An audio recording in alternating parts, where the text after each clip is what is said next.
This is Optimal Startup Daily, episode 706, The Gervais Principle, by Keith Wilson of keithwilsoncounseling.com. And I'm Dan, I am your host here, and I'm with you every single day reading from some great entrepreneurship blogs. And so let's get right to it now, as we hear from Keith Wilson and optimize your life. The Gervais Principle, by Keith Wilson of keithwilsoncounseling.com.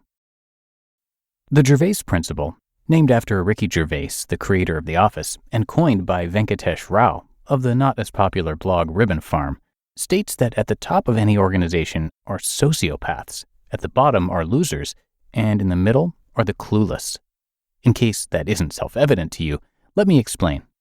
A sociopath with an idea recruits losers to do the work, and a company is born. The losers accept a bad bargain for the sake of a steady paycheck. They know who cashes in big, and it's not them, it's the sociopaths at the top.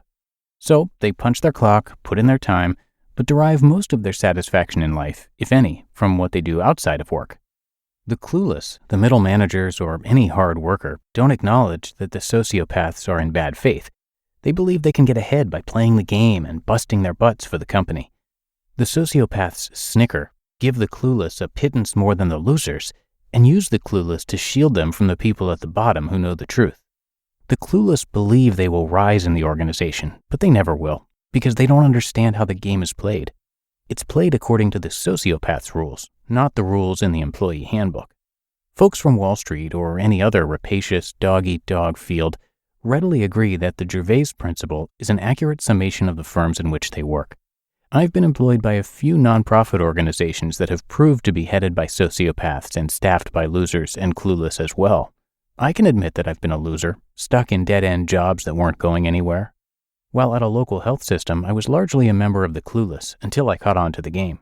Finally, I quit to go my own way, to private practice, taking a few of the local health system's customers with me, as well as the skills they paid me to learn, thus becoming a small-time sociopath with no losers or clueless to exploit. If you agree with this characterization about organizations, what can you do about it? How is a person to behave if he wants to be successful but also wants to sleep at night? True sociopaths don't have any trouble sleeping, no matter who they are.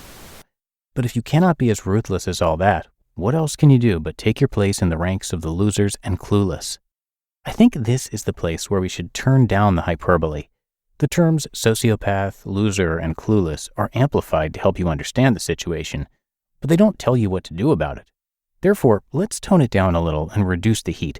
I don't think to be successful in an organization, you really need to be an actual bona fide, clinically certified sociopath with all the baggage that entails. I think it means that to succeed in business, you have to be a businessman. To get rich, you've got to be a capitalist. To prevail in office politics, you've got to study your Machiavelli. You've got to turn away from morals and ethics just a bit and trust that the market, with its blind hand, will sort things out. The clueless are not entirely clueless. At least they don't have to be successful middle managers or satisfied hard workers. You should be able to love what you do and work hard at it, doing it for its own satisfaction, without being derided as clueless because the 1% reap most of the benefits. The prototypically clueless believe the lies that the 1% makes them swallow, that they too will thrive in the same way the 1% thrives. Actual middle managers and hard workers know that it is rigged, but take pleasure in work for its own sake. When I'm on the soccer field, I put it all out there. I try my best and do whatever I can do to bring my team victory. But I'm not clueless because when the game is over, I know it was just a game. I know that even if we win, it doesn't mean we're all rich, famous, and get the hot chicks. If I score the winning goal, my teammates may hoist me on their shoulders for a celebration. But by the end of the night, after so many beers, I can be as annoying to them as ever. Nor are the losers really losers. Sure, they've accepted what one may characterize in a sociopathic frame of mind as a bad bargain. But is it really? Your average worker toiling in a factory, office, or school may never be the 1% vacationing in Capri. They may not get the stock options, the inflated CEO pay, or the golden parachutes the sociopaths relish. Stuck in mindless, repetitive, and meaningless labor, it might be hard for them to find joy in what they do, to grab for all the gusto they can. But it doesn't have to mean they are losers. They are not entirely losers as long as they have an adequate, steady paycheck. I was a loser a few times, but every turn I took as one resulted in a net gain. While I worked in food service, I built my house. While I milked cows, I raised small children. While I sawed logs, turning big pieces of wood into little pieces of wood all day, I went to school at night. While I worked at that local health system and saw the groundbreaking mental health program I developed shut down by the bean counters, I did the grunt work of shrinking heads 8 hours a day and wrote my first book. Loser my... So you see, the Gervais principle can illuminate many things about the organization in which you work. Just don't take the terms too seriously.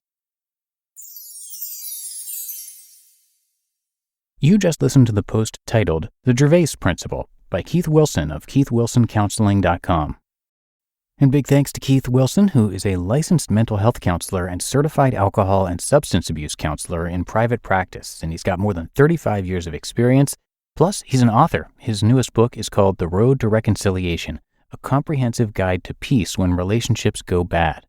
He also recently published a workbook connected to it titled How to Make an Apology You'll Never Have to Make Again.